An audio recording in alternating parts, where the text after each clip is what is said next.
Hello everyone, AP nursing coaching classes के live platform पर आप सभी का स्वागत है। अपन यहाँ पर बहुत दिनों बाद अपन नए लाइव क्लास शुरू कर रहे हैं, तो लाइव क्लास में आप सभी का स्वागत है। बिल्कुल आप सभी लोग जुड़ जाइएगा 1 बाय 1 करके। Very good, very good, very good. चलिएगा अपन बात करते हैं। वेरी गुड, ठीक है, चलिएगा शुरू करते हैं। तो आप सभी का एनएचएम, सीएचओ और नॉरसेट के अनुसार बहुत ही बेस्ट क्वेश्चन है ये, जो बार बार क्वेश्चन रिपीट होते हैं, हर एक एग्जाम में रिपीट होते हैं। और यहाँ पर एमपी एनएचएम का जो एग्जाम होने वाला है उसके लिए बहुत ही ज़्यादा इंपॉर्टेंट क्वेश्चन है ये, और उसमें आने वाले ये परफेक्ट क्वेश्चन है जो एनएचएम में बार बार रिपीट होते हैं ये, है ना। तो 1 बाय 1 करके सभी क्वेश्चन के बारे में बात करेंगे। तो चलिएगा शुरू करते हैं। पहला क्वेश्चन क्या बोल रहा है, तो इसका अपन राइट आंसर ढूंढेंगे। राइट आंसर क्या होगा इसका, तो यहाँ पर देखिएगा, पहले क्वेश्चन को अच्छे से रीड आउट करना है, देन आपको राइट आंसर पुट करना है। तो चलिएगा बच्चों, देखना इसमें, देखिएगा, the extra cellular fluid include the following except, यानी एक्स्ट्रा सेलुलर जो फ्लूइड होता है, यानी सेल के बाहर वाला जो फ्लूइड होता है, ठीक है, उसको इंडिकेट कर रहा है, यानी कौन कौन से ऐसे ऑप्शन जो दे रखे हैं जो एक्स्ट्रा सेलुलर फ्लूइड को इंडिकेट कर रहे हैं। तो पहला जो ऑप्शन है ब्लड, प्लाज्मा, लिम्फ। दूसरा है साइनोवियल फ्लूइड, पेरिकार्डियल फ्लूइड और pleural fluid. Third is the fluid within the cell. Next, CSF and fluid in the interstitial space. तो कहने का मतलब ये है, पहला जो ऑप्शन क्या बोल रहा है कि ब्लड बिल्कुल ब्लड जो है सेल के आउटसाइड में पाया जाता है। प्लाज्मा ये भी क्या है, आउटसाइड ऑफ सेल, ठीक है। लिम्फ जो है ये भी आउटसाइड ऑफ सेल, ठीक है। नेक्स्ट आपका साइनोवियल फ्लूइड, ये जॉइंट में पाया जाता है, बिल्कुल ये भी क्या है, आउटसाइड ऑफ सेल, यानी एक्स्ट्रा सेलुलर फ्लूइड किसे बोलते हैं, आउटसाइड ऑफ सेल जो भी फ्लूइड प्रेजेंट होता है उसे बोलते हैं एक्स्ट्रा सेलुलर फ्लूइड, ठीक है। तो यहां पर बात करेंगे इसी के साथ पेरिकार्डियल फ्लूइड, यानी पेरिकार्डियल यानी जो हार्ट जिस कैविटी में रखा होता है वो पेरिकार्डियल कैविटी कहलाते हैं। प्लूरल कैविटी यानी प्लूरल फ्लूइड, ये भी आपके लंग्स वाला प्लूरल एयर के अंदर फ्लूइड भरा होता है, ये भी एक्स्ट्रा सेलुलर फ्लूइड कहलाता है। नेक्स्ट यहां पर बात करेंगे fluid within the cell, बिल्कुल ये आपका राइट आंसर होगा सी वाला, यानी सेल के अंदर प्रेजेंट जो फ्लूइड होगा वो होगा, यानी विद इन द सेल, वो कहलाएगा इंट्रासेलुलर, क्या कहलाएगा, इंट्रासेलुलर फ्लूइड कहलाएगा, ठीक है। तो यहां पर जो यानी अलग, यानी क्या क्या पूछ रहा है ये कि एक्स्ट्रा सेलुलर फ्लूइड यानी सेल के बाहर वाला फ्लूइड कौन सा होगा, तो बिल्कुल फर्स्ट ऑप्शन में जो है दे रखा है ये भी एक्स्ट्रा सेलुलर फ्लूइड होगा। आपका सेकंड ऑप्शन में साइनोवियल फ्लूइड जो है ये भी आपका एक्स्ट्रा सेलुलर फ्लूइड कहलाता है। पेरिकार्डियल प्लूरल फ्लूइड ये आपका एक्स्ट्रा सेलुलर फ्लूइड होता है, ठीक है। नेक्स्ट आपका सीएचएफ, अरे सेरेब्रोस्पाइनल फ्लूइड, ये सेल के अंदर थोड़ी ना होता है, ये सेल के बाहर होता है। नेक्स्ट आपका fluid in the interstitial space, interstitial space cell cell cell और सेल, यानी इन बिटवीन द सेल, यानी सेल के बीच में जो खाली स्पेस होता है उसको बोलते हैं इंटरस्टिशियल स्पेस, और उसमें जो फ्लूइड होता है उसे बोलते हैं फ्लूइड, यानी इंटरस्टिशियल फ्लूइड उसे बोला जाता है जो आउटसाइड ऑफ सेल प्रेजेंट होता है। तो ये भी क्या कहलाता है, ये भी आपका एक्स्ट्रा सेलुलर फ्लूइड ही कहलाता है। तो आई होप आपको बिल्कुल ये क्लियर हो गया होगा, ठीक है, कि यहां पर जो अपने दे रखा है जो राइट ऑप्शन होगा इसका ये fluid within the cell, ये राइट आंसर होगा। तो इसी के साथ मैं आगे बात करता हूं। तो देखना इसमें और भी मैं बहुत सारी चीजें बताता हूं इसमें, कि एक ह्यूमन बॉडी होती है, ह्यूमन बॉडी के अंदर टोटल फ्लूइड कितना होता है। तो ह्यूमन बॉडी के अंदर टोटल फ्लूइड जो है एडल्ट में, एक एडल्ट में फ्लूइड जो होगा वो 60% ऑफ टोटल बॉडी का जो पार्ट है उसमें 60% पार्ट तो फ्लूइड का होता है, ठीक है। और इसमें से यहां पर 66% जो फ्लूइड होगा, वो 66% जो फ्लूइड है वो इंट्रासेलुलर, क्या होगा, इंट्रासेलुलर होगा। जबकि 33% जो फ्लूइड है वो एक्स्ट्रा सेलुलर फ्लूइड, क्या कहलाएगा, एक्स्ट्रा सेलुलर फ्लूइड कहलाएगा, जो यहां पर अपन ने बात किया है, ठीक है। ये जो यहां पर ये दिख रहा है ये 33% होगा जो एक्स्ट्रा सेलुलर यानी आउटसाइड ऑफ सेल प्रेजेंट होगा, जो 30% होता है, ठीक है।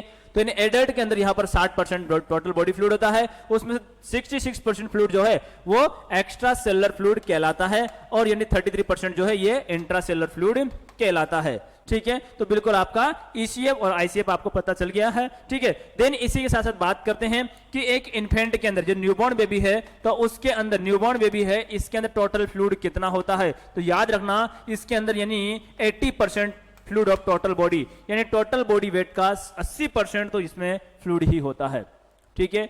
यानी 20% पार्ट ओनली सॉलिड होगा, बाकी सारा का सारा में फ्लूइड होगा, ठीक है। और एडल्ट में 60% फ्लूइड होता है, ठीक है। तो बिल्कुल आपके सारे कॉन्सेप्ट क्लियर हो गए हैं, ये सारे के सारे पहले क्वेश्चन आ चुके हैं एग्जाम के अंदर। तो चलिएगा नेक्स्ट क्वेश्चन के बारे में बात करते हैं बच्चों। तो नेक्स्ट क्वेश्चन क्या बोल रहा है, चलिएगा नेक्स्ट क्वेश्चन के बारे में बात करते हैं।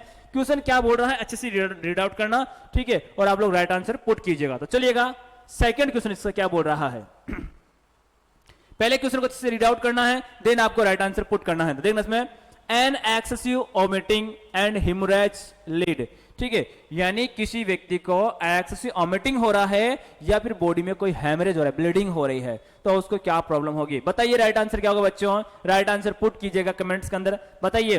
वेरी गुड बच्चों, बहुत अच्छा आंसर दिया है सभी ने कि आपका जो राइट आंसर होगा वो होगा हाइपोवोलेमिया। बिल्कुल आप सभी ने राइट आंसर दिया है। तो चलिएगा बात करते हैं यहां पर, देखना हाइपोवोलेमिया मींस क्या होगा, देखिएगा, ठीक है। एक्चुअली आपकी बॉडी से वोमिटिंग हो रही है, आपकी बॉडी से वोमिटिंग हो रही है या फिर हेमरेज हो रहा है, क्या हो रहा है, हेमरेज हो रहा है, ठीक है, यानी आपकी बॉडी में से क्या हो रहा है, फ्लूइड लॉस हो रहा है, क्या हो रहा है, फ्लूइड लॉस हो रहा है। तो नॉर्मल सी बात है, बॉडी से फ्लूइड लॉस हो रहा है तो क्या होगा, हाइपोवोलेमिया, क्या होगा, हाइपोवोलेमिया, यानी बॉडी में फ्लूइड वॉल्यूम जो है वो क्या हो जाएगी, कम हो जाएगी, उसको बोलेंगे हाइपोवोलेमिया। जिसके पीछे रीजन क्या है, अरे वोमिटिंग होना, हेमरेज होना, या फिर यहां पर ऑप्शन में डायरिया भी, इसमें क्वेश्चन में डायरिया भी पहुंच सकता था कि यदि कोई व्यक्ति को कंटिन्यू अगर डायरिया हो रहा है तो उसको क्या होगा, तो उसको भी हाइपोवोलेमिया होगा, ठीक है। और हाइपोवोलेमिया होने की वजह से व्यक्ति में डिहाइड्रेशन क्या हो सकता है, डिहाइड्रेशन भी हो सकता है, ठीक है, बिल्कुल डिहाइड्रेशन हो सकता है। डिहाइड्रेशन के सिम्टम्स जो है अपीयर हो सकते हैं। तो बिल्कुल बच्चों आपका राइट आंसर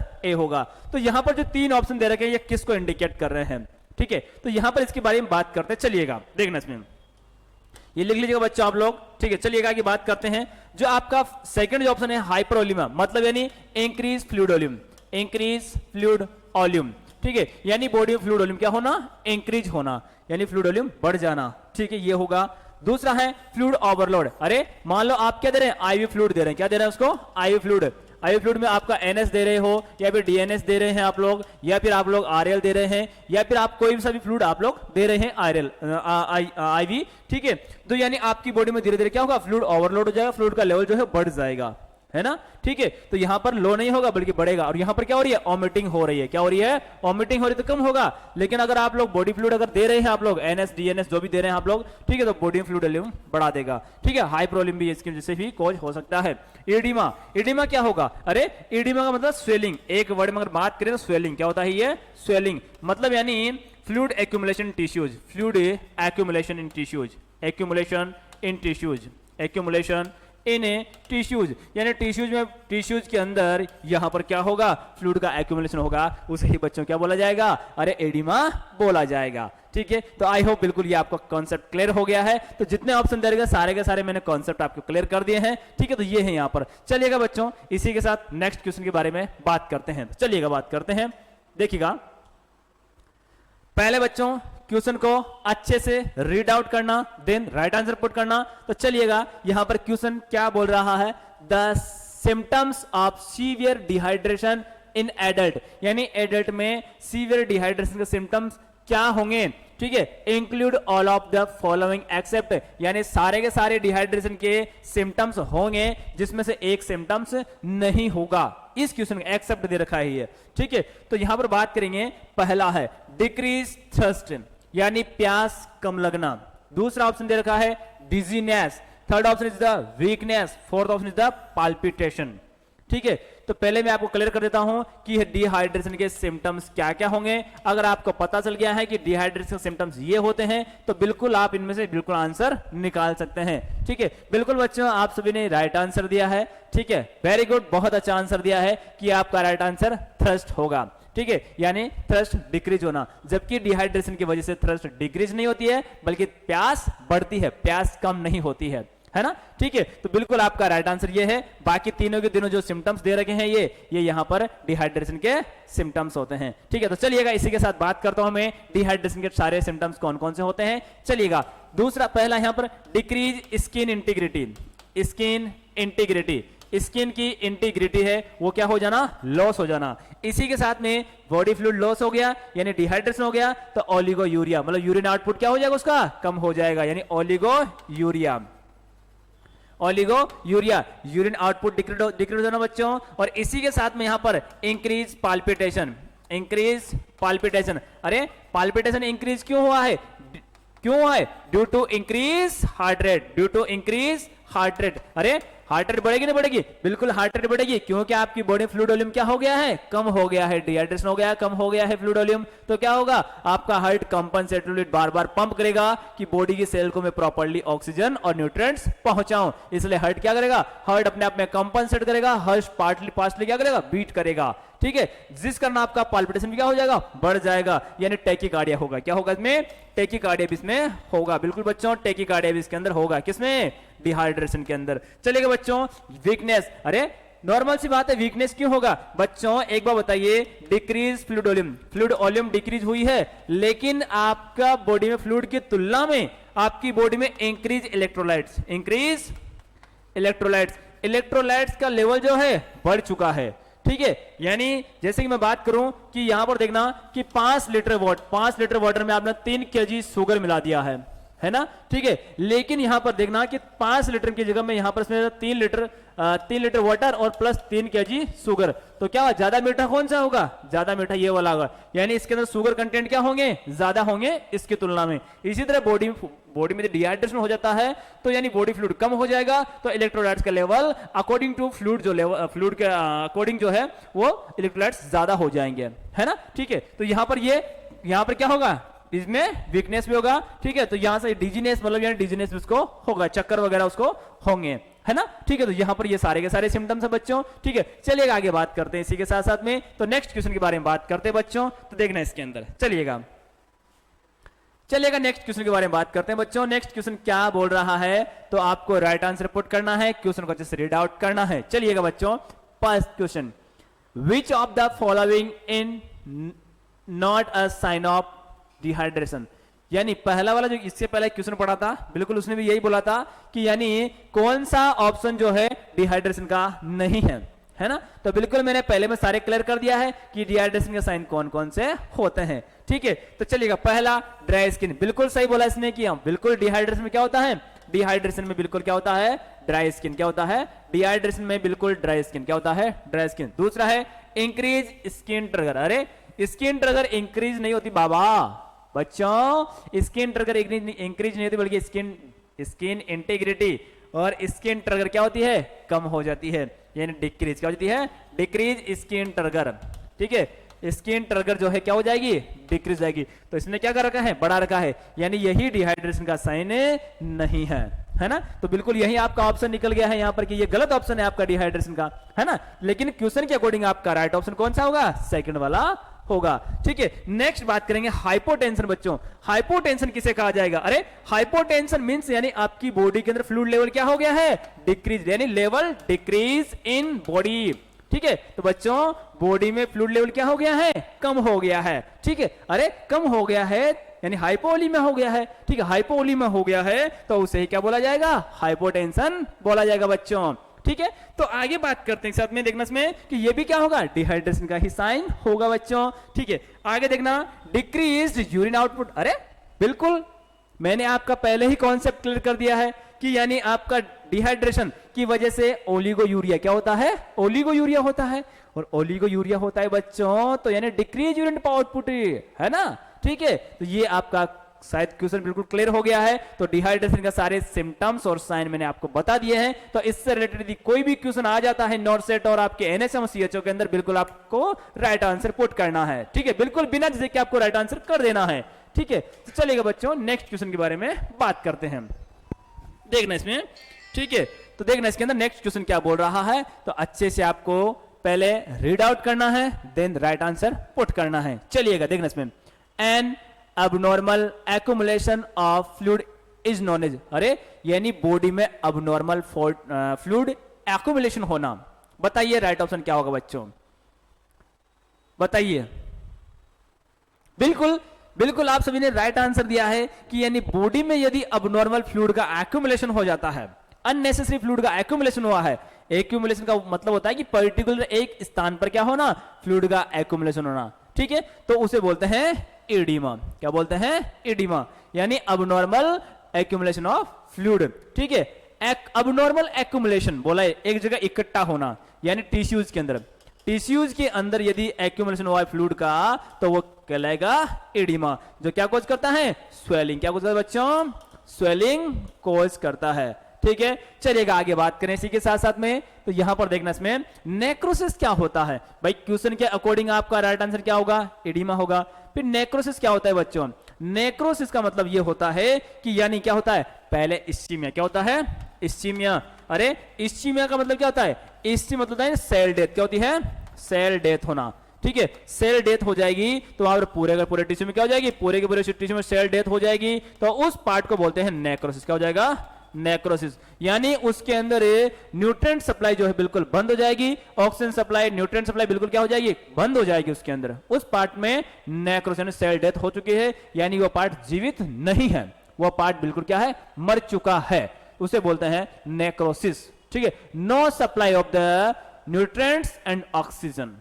ठीक है, तो ये होगा नेक्रोसिस। ठीक है, तो ये क्वेश्चन, इसका राइट आंसर ये नहीं है, यहां पर क्या होगा, एडिमा होगा। Next inflammation.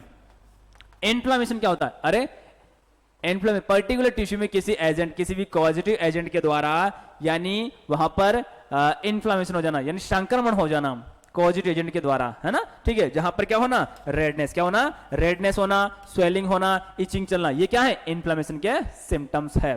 ठीक है, एपिस्टेक्सिस, अरे बच्चों एपिस्टेक्सिस क्या होगा, सभी लोग जानते हैं। ठीक है, एपिस्टेक्सिस के बारे में बात करते हैं। एपिस्टेक्सिस मतलब यानी अब नोज ब्लीडिंग, क्या होगी, नोज ब्लीडिंग, यानी नाक के द्वारा ब्लीडिंग होना। ठीक है, अब इसमें एक कॉन्सेप्ट क्लियर करता हूं मैं, बहुत इंपॉर्टेंट है बच्चों, ये बहुत ज्यादा इंपॉर्टेंट है। इंपॉर्टेंट क्या है कि इसमें कौन सी पोजीशन दी जाती है, किसी को मान लीजिएगा यहां पर एपिस्टेक्सिस क्या हो रहा है, एपिस्टेक्सिस हो रहा है, तो ठीक है, क्या करना है इसमें पोजीशन, आपको head lean forward, head lean forward with pinch dodge, बिल्कुल आपको नीचे नहीं करना है, नीचे कर दिया तो नीचे ब्लड बाहर निकल जाएगा, ऊपर कर दिया है तो आपकी इसोफेगस में ब्लड जा सकता है, और एस्पिरेट भी आप लोग कर सकते हैं। ठीक है, लंग्स में भी जा सकता है। अगर इसोफेगस में चला गया है तो इसोफेगस में चलने से क्या प्रॉब्लम होगी, उसके बारे में अपन बात करेंगे। तो पहले पोजीशन लिखेंगे, पोजीशन क्या होगी, ठीक है, हेड लीन फॉरवर्ड, ठीक है, लीन फॉरवर्ड, ठीक है, विद पिंच नोज, साथ में नोज को पिंच करना। ठीक है, आपको अगर आगे झुका दिया है, आगे झुका दिया तो क्या होगा, आपका जो ब्लड है वह ब्लड कहां में चला जाएगा, इसोफेगस में पहुंच जाएगा। अरे इसोफेगस में पूछा तो क्या प्रॉब्लम होगी, आपके ब्लड का पीएच होता है कैसा, एल्केलाइन, कैसा होता है, एल्केलाइन, जो आप सभी को पता है 7.35 से लेकर 7.45 आपके ब्लड का पीएच होता है, और आपके इसोफेगस से कहां जाएगा, स्टोमक में वो ब्लड जाएगा, और आप सभी को पता है स्टोमक का पीएच कैसा होता है, अरे एसिडिक, कैसा होता है, एसिडिक, कितना होगा, यहां पर 1.5 से लेकर 3.5 जो है उसका पीएच होता है स्टोमक का। ठीक है, तो यहां पर ये एल्केलाइन वाला जो ब्लड है ये आपके स्टोमक में पहुंचेगा, तो यहां को क्या होगी, स्टोमक से वॉमिटिंग, क्या होगी, वॉमिटिंग होने के चांसेस बढ़ जाते हैं, यानी उस व्यक्ति को वॉमिटिंग हो जाएगी, है ना। इसलिए इसोफेगस का ब्लड जो है, अगर मान लो नोज ब्लीडिंग से ब्लड अगर मान लो इसोफेगस के स्टोमक पहुंच जाती है तो ब्लीडिंग हो सकती है ना। ठीक है, इसलिए आपको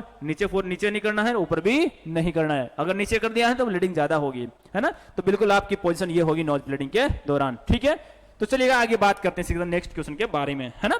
ठीक है, चलिएगा पहले बच्चों क्वेश्चन को अच्छे से रीड आउट करना है, देन आपको राइट आंसर पुट करना है। ठीक है, एग्जाम में भी आपको यही करना है। ठीक है, चलिएगा, during ABG analysis blood is collection from, अरे ABG an arterial blood gas, arterial blood gas यानी इलेक्ट्रोलाइट बैलेंस। ठीक है, आपने सुना एसिड बेस बैलेंस, क्या सुना आपने, acid base balance, acid base balance.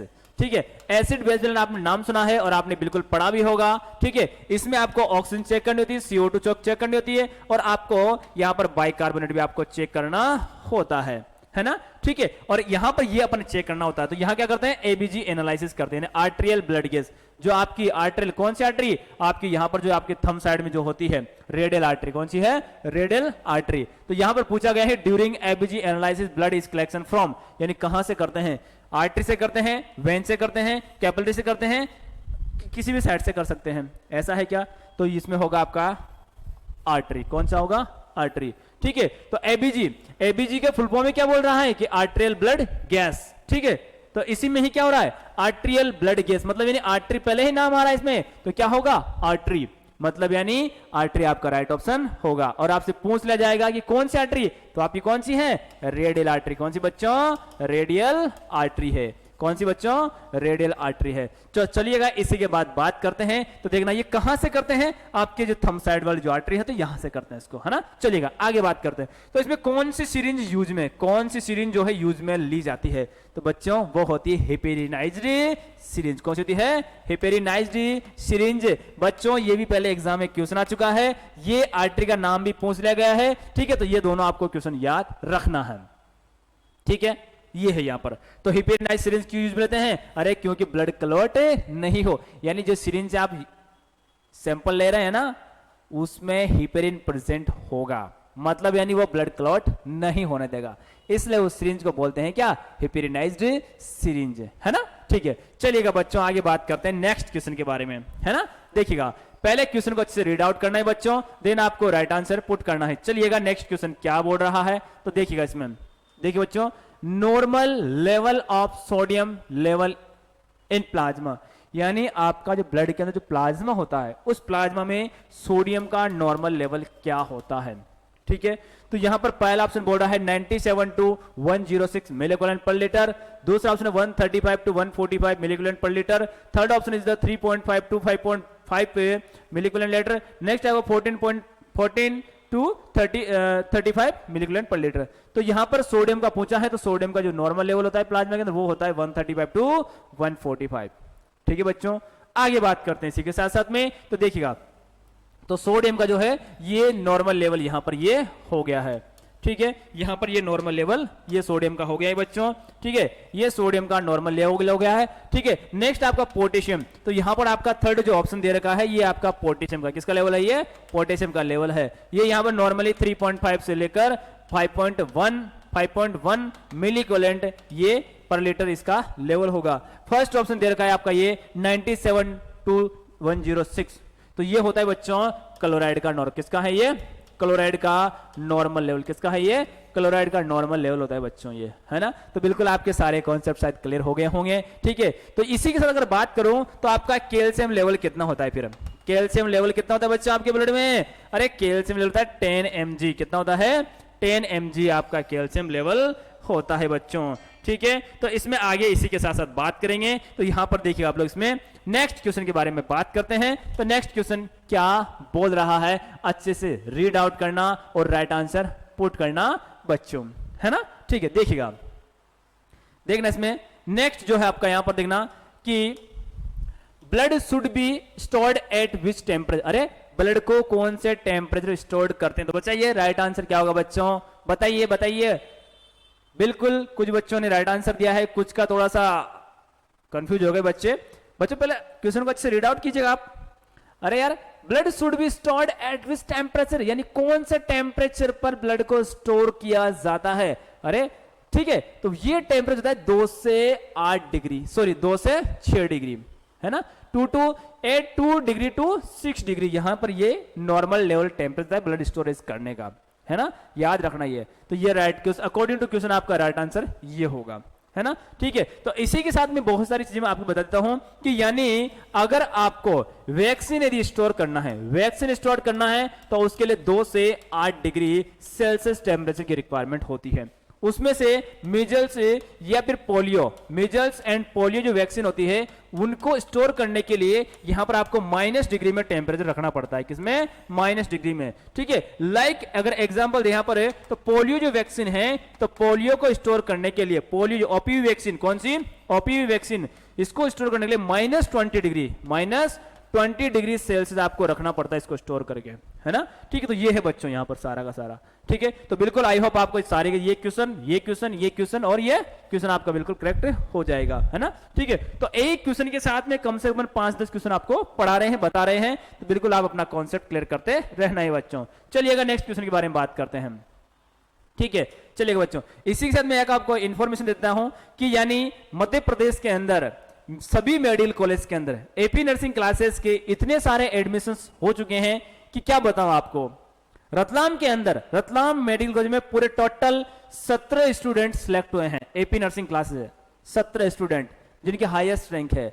ठीक है। इसी के साथ में आपका यहाँ पर जो खंडवा है, इसी के साथ में शिवपुरी है। अभी यहाँ पर कल जो वेरिफिकेशन हुआ था उसमें लगभग 8 लोगों में रितु हो गई है, बबीता हो गई है, इन लड़कियों का यहाँ पर सिलेक्शन हुआ है। आपके रतलाम में आपका रूपाली हो गई है, रूपाली, निशा, ठीक है, सोनम, ठीक है, और इसी के साथ में आपकी रेलम, ठीक है, और आपकी दीपा, यानी क्या बताऊं बहुत सारे स्टूडेंट, विदिशा है। मतलब यानी एपी नर्सिंग क्लासेस से इस साल की अगर बारे में बात करूं कि मेडिकल कॉलेजेस मध्य प्रदेश के अंदर जो सिलेक्शन हुए हैं वो यहां पर लगभग 170 स्टूडेंट सिलेक्ट हुए हैं।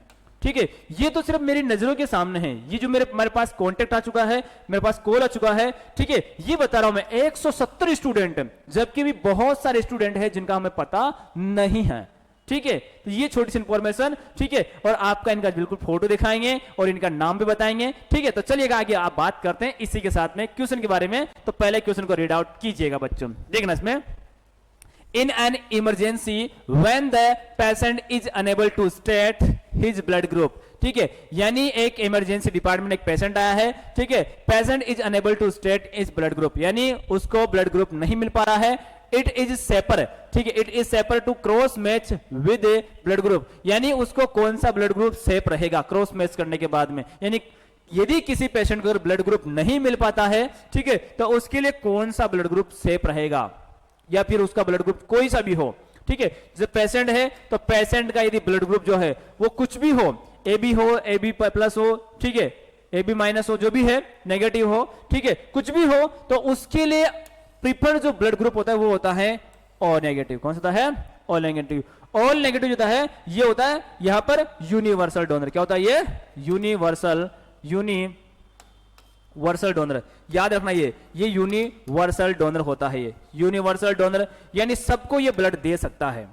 ठीक है, नेगेटिव वाले को और पॉजिटिव वाले को सभी को ये ब्लड दे सकता है। और ब्लड ग्रुप चाहे ए बी हो, ए बी पॉजिटिव हो, ए बी नेगेटिव हो, ए नेगेटिव हो, ए पॉजिटिव हो, ठीक है, या फिर बी नेगेटिव हो या बी पॉजिटिव हो, और ओ नेगेटिव हो या ओ पॉजिटिव हो, कुछ भी हो, सबको यहां पर ये दे सकता है ना। ठीक है, तो यहां पर ये आपका सबसे बेस्ट होगा ये। ठीक है, चलिएगा नेक्स्ट क्वेश्चन के बारे में बात करते हैं। तो बिल्कुल आप सभी ने राइट आंसर दिया है, मेरा ध्यान नहीं गया आपके, ठीक है, लेकिन आप सभी ने बिल्कुल सही आंसर दिया है कि यानी यूनिवर्सल डोनर जो होता है वो ओ नेगेटिव होता है। कौन होता है? ओ नेगेटिव होता है बच्चों, है ना। ठीक है, चलिएगा आगे बात करते हैं इसके साथ में नेक्स्ट क्वेश्चन के बारे में। देखना बच्चों, पहले क्वेश्चन को अच्छे रीड आउट करना। देखिएगा, a unit of blood contain how much amount of blood, यानी एक यूनिट ब्लड के अंदर कितना ब्लड होता है, कितना ब्लड होता है, यानी एक जो डोनर होता है वो कितना ब्लड डोनेट करता है और उस यूनिट में कितना ब्लड होता है। तो याद रखना वो होता है 300 ml। कितना होता है? 300 ml। और उसमें प्लस 50 ml जो है वो साइट्रेट, क्या करते हैं? साइट्रेट मिक्स किया जाता है, जिससे ब्लड को प्रिवेंट किया जाता है, ब्लड को स्टोर करने के लिए हेल्पफुल होता है और ब्लड को कोगुलेट नहीं होने देते हैं। और इसी के साथ ब्लड में जो यानी आरबीसी, डब्ल्यूबीसी, प्लेटलेट जो है सभी को मतलब यानी बिल्कुल प्रिवेंट करके रखता है ना। मोस्टली यानी ब्लड कोगुलेंट नहीं होने देता है यहाँ पर ये। ठीक है, तो यहाँ पर आपका 300 जो है राइट आंसर होगा आपका, है ना। और अगर यहाँ पर क्वेश्चन में अगर 350 ml आता है, ठीक है, और ये नहीं आता तो आपको 350 ml जो है वो राइट आंसर करना है, क्योंकि 300 ml ब्लड होता है और 50 ml आपको साइट्रेट आता है, जो ये मिक्स करना होता है at the time of the donate के दौरान आपको ये मिक्स करना होता है पहले से, है ना। ठीक है, तो आगे बात करते हैं, नेक्स्ट क्वेश्चन के बारे में बात करते हैं, चलिएगा। ठीक है, विच एडमिनिस्ट्रेशन ए ब्लड ट्रांसफ्यूजन, ठीक है, while administration a blood transfusion the ideal nursing care recommended to identify a blood transfusion reaction, यानी ब्लड ट्रांसफ्यूजन आप कर रहे हैं, ठीक है, ब्लड ट्रांसफ्यूजन आप कर रहे हैं और आइडियली आपको नर्सिंग केयर के लिए क्या रिकमेंडेड करना पड़ेगा, क्या आइडेंटिफाई करना पड़ेगा आपको नर्सिंग केयर के लिए, है ना। मतलब यानी आप ब्लड क्या कर रहे हैं? ट्रांसफ्यूजन कर रहे हैं, तो ब्लड ट्रांसफ्यूजन ऐसी कौन सी कोई भी रिएक्शन हो सकती है, तो आपको क्या आइडेंटिफाई करना पड़ेगा और क्या करना पड़ेगा। तो देखना, इसमें आप ब्लड एडमिनिस्ट्रेट कर रहे हैं, तो देखो पहला ऑप्शन है inspecting 15 minutes after infusion is started. Next है आपका inspecting at the end of transfusion, यानी ब्लड खत्म होने के बाद में आपको इंस्पेक्टिंग करना है क्या? नेक्स्ट आपका inspecting once in every 30 minute, यानी हर 30 मिनट में आपको इंस्पेक्टिंग करना है क्या? जांच करना है क्या ब्लड सही चल रहा है या फिर पेशेंट को कोई रिएक्शन तो नहीं हुई है। ठीक है, inspecting when ever the patient complain, ठीक है, या फिर जब पेशेंट कंप्लेन करेगा कि मेरे को ये दिक्कत आ रही है तब जाके चेक करेंगे। तो यहां पर देखना कौन सा ऑप्शन राइट होगा। तो बच्चों यहां पर ब्लड ट्रांसफ्यूजन की वजह से ब्लड ट्रांसफ्यूजन की वजह से एक यहां पर रिएक्शन हो सकती है, हेमोलाइटिक रिएक्शन जिसे आप लोग बोलते हैं। ठीक है, तो वो नहीं हो उसके लिए नर्स को यहां पर क्या करना पड़ेगा? नर्स को यहां पर inspecting 15 minutes after transfusion is started. ठीक है, यानी कहने का मतलब यह है कि ब्लड ट्रांसफ्यूजन स्टार्ट करने से लेकर 15 मिनट तक आपको पेशेंट को क्या करना है? आइडेंटिफाई करते रहना है, ताकि उस पेशेंट में यदि कोई भी रिएक्शन होती है तो आपको ब्लड को स्टॉपेज करना है। तो यहां पर ये क्या, यहां पर ब्लड ट्रांसफ्यूजन करने के बाद में फिर क्या होगा? अगर पहले कुछ मर जाएगा ना तो, है ना? ठीक है, तो ऐसा नहीं करना। इंस्पेक्टिंग हर 30 मिनट, अरे हर 30 मिनट में क्यों करोगे भाई? लेकिन आप कर सकते हैं 30 मिनट इंस्पेक्शन, लेकिन पहले आपको 15 मिनट तक आपको वेट करना है, 15 मिनट तक आपको ट्रांसफ्यूजन करवाना है कंटिन्यूअसली, कि हां यहां पर प्रॉपर्ली चल रहा है ना? ठीक है, तो यहां पर ये हो गया। नेक्स्ट बात कर रहे हैं यहां पर इसी के साथ नेक्स्ट क्वेश्चन के बारे में, देखना इसमें देखिएगा। Next question, a blood transfusion should be complete with in 4 hours. ठीक है, यानी ब्लड ट्रांसफ्यूजन जो है 4 घंटे में क्यों ट्रांसफ्यूजन करते हैं? बताइए राइट आंसर क्या होगा बच्चों आपका, बताइए। बिल्कुल आपने सही जवाब दिया है कि यानी बैक्टीरियल इन्फेक्शन से प्रिवेंट करने के लिए, यानी बैक्टीरियल इन्फेक्शन से प्रिवेंट करने के लिए। तो यहां पर बात करेंगे इसी के साथ साथ में, यहां पर देखना बैक्टीरियल इन्फेक्शन, देखना इसमें पहला ऑप्शन देखना, प्रिवेंट ए हेमोलाइटिक ट्रांसफ्यूजन रिएक्शन, ये नहीं है। ये तो क्या करते हैं, जब ब्लड ट्रांसफ्यूजन करेंगे तब 15 मिनट तक आपको वेट करना पड़ता है कि इस रिएक्शन को आइडेंटिफाई करने के लिए। अगर ऐसा रिएक्शन अगर दिखाई दे रहा है पेशेंट में अगर हो रहा है तो आपको ब्लड ट्रांसफ्यूजन नहीं करना है। तो ये उसके लिए है, ब्लड ट्रांसफ्यूजन के लिए 15 मिनट वेट करते हैं उसके लिए। दूसरा है प्रिवेंट फ्लूइड ओवरलोड, ये नहीं होगा आपका। ठीक है, प्रिवेंट बैक्टीरियल, बिल्कुल सही बोला आपने कि यानी बैक्टीरियल ग्रोथ ना हो, क्योंकि 4 घंटे तक ब्लड जो है बाहर बिल्कुल एक्सटर्नल एनवायरनमेंट में रहेगा तो उसके अंदर यहां पर बैक्टीरियल ग्रोथ हो सकती है। इसलिए आपको बिफोर 4 आवर्स में आपको ब्लड ट्रांसफ्यूजन जो है वो खत्म करना है। नॉर्मली ब्लड ट्रांसफ्यूजन जो है नॉर्मली आपको यहां पर 3 to 4 आवर्स में फिनिश्ड कर देना है, क्योंकि 4 घंटे से ज्यादा रहेगा तो उसमें बैक्टीरियल इन्फेक्शन हो सकता है बच्चों, है ना? लेकिन अगर बात करें कि आयु फ्लूइड आप लोग देते हैं तो वो 24 आवर्स तक आप लोग दे सकते हैं, 24 घंटे तक आप दे सकते हैं, कोई दिक्कत नहीं है ना? लेकिन जो ब्लड है उसको आपको 4 आवर्स में ही खत्म करना है, क्योंकि 4 घंटे के बाद में बैक्टीरियल इन्फेक्शन जो है वो हो सकता है ना? ठीक है, हाइपोथर्मिया से कोई रिलेशन नहीं है। ठीक है, तो ये आपका राइट आंसर, बिल्कुल सही बोला आप लोगों ने।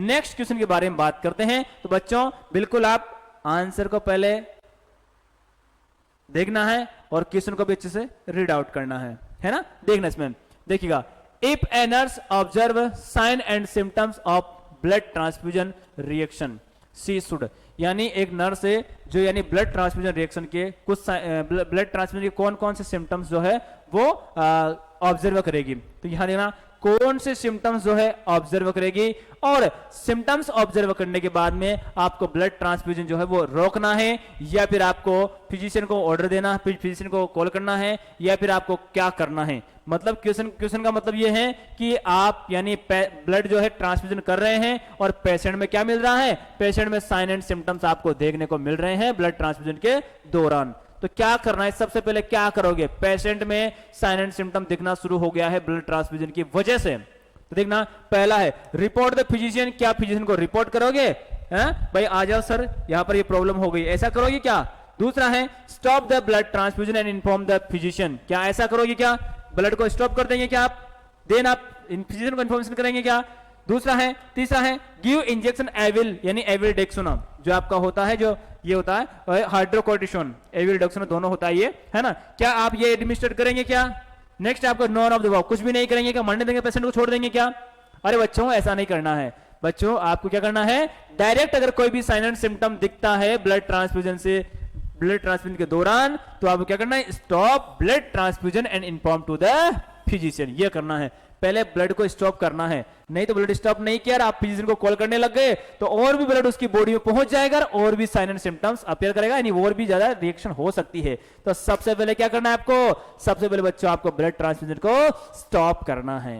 यही करोगे बिल्कुल चलेगा। आगे बात करते हैं इसी के साथ साथ में, तो देखना इसमें देखिएगा, ठीक है। ये जो फिजिशियन जो ये बाद में करेंगे, पहले ब्लड को स्टॉप करेंगे, देन आप फिजिशियन को रिपोर्ट करेंगे, उसके बाद में आप जरूरत पड़ी तो उसके बाद में डॉक्टर ने बोला है तो आप एल रिडक्शन आप लोग दे सकते हैं, है ना, ठीक है। चलिएगा नेक्स्ट क्वेश्चन के बारे में बात करते हैं बच्चों। देखना इसके अंदर क्वेश्चन को अच्छे से रीड आउट करना बच्चों, देन राइट आंसर पुट करना, है ना। चलिएगा, विच of the following infection agent can transmitted by blood transfusion. अरे ब्लड ट्रांसफ्यूजन के दौरान कौन सा इन्फेक्शियस एजेंट जो है पेशेंट में जा सकता है, ठीक है। आप किसी को ब्लड ट्रांसफ्यूजन कर रहे हैं तो उस ब्लड के द्वारा कौन सा इन्फेक्शियस एजेंट जो है उस व्यक्ति में उस पेशेंट में जा सकता है। तो देखना इसमें पहला है हेपेटाइटिस, क्या हेपेटाइटिस ब्लड ट्रांसफ्यूजन से जा सकता है। दूसरा है एचआईवी, क्या एचआईवी ब्लड ट्रांसफ्यूजन से जा सकता है। तीसरा है प्लाज्मोडियम, क्या प्लाज्मोडियम मतलब यानी मलेरिया, मलेरिया कोज कर सकता है, ठीक है। क्या यहाँ ये तीनों की तीनों हो सकते हैं क्या? बिल्कुल सही बोला आपने कि यानी हेपेटाइटिस बी, बिल्कुल हेपेटाइटिस बी वगैरह जो है बिल्कुल ब्लड ट्रांसफ्यूजन से पेशेंट में जा सकता है। एचआईवी जो है बिल्कुल एचआईवी इन्फेक्शन जो है बिल्कुल इस पेशेंट से उस पेशेंट में जा सकता है, या फिर अगर ब्लड में अगर एचआईवी एजेंट प्रेजेंट है तो वो पेशेंट में एचआईवी कोज कर सकता है। नहीं, प्लाज्मोडियम, प्लाज्मोडियम जो है ये बिल्कुल मलेरिया कोज करेगा। अगर आपने जिस पेशेंट को मलेरिया, जिस व्यक्ति को मलेरिया था उसने डोनेट कर दिया तो उसके द्वारा दूसरे व्यक्ति में मलेरिया हो सकता है ना। तो ऑल ऑफ आपका राइट आंसर होगा बच्चों। तो बिल्कुल ये आपके आज के क्वेश्चन यही हैं जो एनएचएम के लिए बहुत ही ज्यादा इंपॉर्टेंट है, जो बार बार एनएचएम में रिपीट होते हैं, ठीक है। तो इसी के साथ यहां पर क्लास खत्म करते हैं। Thank you very much class लेने के लिए। इसी के साथ कल मिलते हैं नई क्लास में। आप सभी का फिर से मैं धन्यवाद करना चाहूंगा। Thank you very much and welcome eight AP nursing classes.